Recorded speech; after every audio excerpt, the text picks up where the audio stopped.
Okay, here we are back at the drill press. And here's that bit I just ground with that extra grind on there. Let's see how she cuts.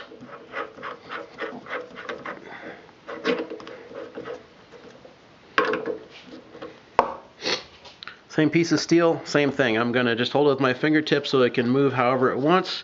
Most of the weight's hanging off the table, so if it's going to screw up, it can do it all on its own. I'm just basically holding the metal here to keep it from falling off the drill table.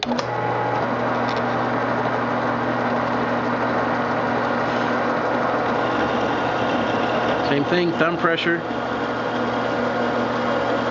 Yeah, this bit is not cutting. I mean, it is, but it's not doing a very good job. See the little tiny hole I just made? I mean, just barely cutting. So I'm going to have to grind this thing again.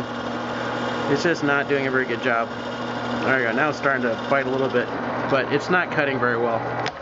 So I would have to call that one a failure, because I'm still trying to just use one thumb, but I'm probably bearing down 3 or 4 times harder to get this little tiny hole as compared to knock the metal off. That was my last hole right there, and it took almost no pressure at all for the bit to just cut right in. Admittedly, it's a lot bigger bit, but this hole right here is significantly larger than that one. This one here I'm having to bear down with as much as my thumb can take to make that little tiny hole, basically because the bit did not index correctly. So that's a failure.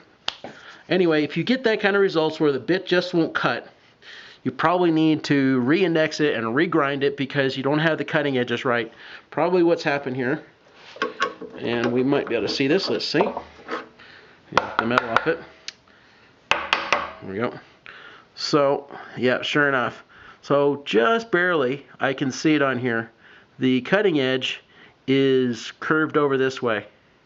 So it's just barely catching the metal, not enough to actually cut. And I can see on this one too that the cutting angle is not rakish this way. Instead, it's kind of flat to the top and then slightly curves on the cutting edge. So I'm more wallowing material out than I am actually cutting it out. So I'm going to recut this bit again.